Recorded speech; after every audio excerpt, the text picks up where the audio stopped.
Assalamualaikum warahmatullahi wabarakatuh. Halo semuanya, apa kabar? Semoga kita dalam keadaan sehat ya.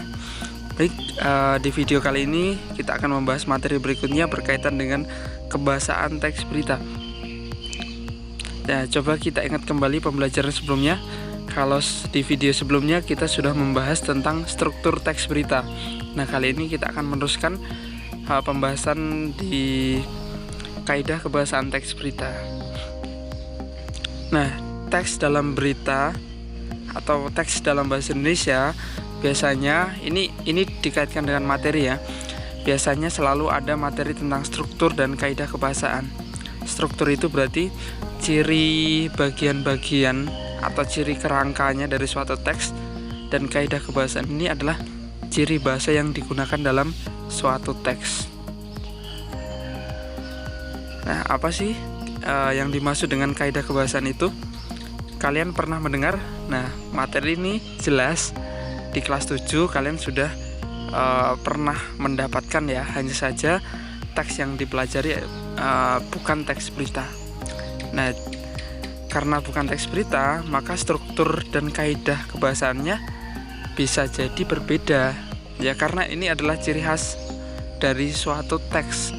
Nah, setiap teks dalam bahasa Indonesia biasanya memiliki struktur yang berbeda, ciri bagian-bagian yang berbeda, dan ciri kebahasaan yang berbeda. Dalam kaidah kebahasaan teks berita terdapat 6 ciri kebahasaan yang biasanya muncul ya. Yang pertama adalah penggunaan bahasa baku sesuai kaidah bahasa Indonesia. Lalu yang kedua, penggunaan kalimat langsung. Ini kalimat yang diucapkan oleh narasumber biasanya. Lalu penggunaan konjungsi bahwa, penggunaan kata kerja mental. Kata kerja mental ini merupakan kata kerja hasil pemikiran. Lalu berikutnya penggunaan fungsi keterangan waktu dan tempat.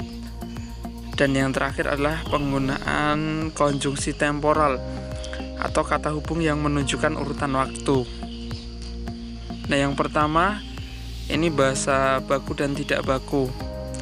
Ini mengacu pada Kamus Besar Bahasa Indonesia. Jadi penulisannya harus sesuai.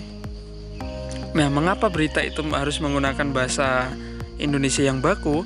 Karena sasaran berita itu adalah masyarakat secara umum, sehingga agar mudah lebih dipahami isinya, maka penggunaan bahasa yang baku atau bahasa yang standar itu sangat penting ya. Karena bisa jadi misalnya ada istilah yang sedang viral hari ini gitu ya. Nah, bisa jadi orang-orang yang masih awam itu akan merasa kesulitan, sehingga bahasa dalam berita harus menggunakan bahasa baku. Ini beberapa contoh bisa kalian simak ya. Misal ada bis atau bus. Nah, yang baku yang mana? Nah, ini harus dipelajari. Nah, ini adalah contoh penggunaan kaidah kebahasaan dalam teks berita ya. Sudah ada keterangannya, dan ini termasuk kaidah kebahasaan yang mana, silakan disimak ya. Contohnya, bahasa baku ini ditulis dengan warna merah.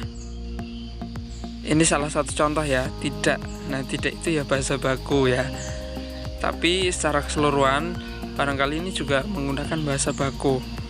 Lalu kalimat langsung ditulis dengan warna kuning ya. Kalimat langsung itu biasanya ditandai dengan tanda petik 2. Lalu konjungsi bahwa berwarna hijau. Lalu ada kata kerja mental. Lalu ada keterangan waktu dan tempat, dan konjungsi temporal.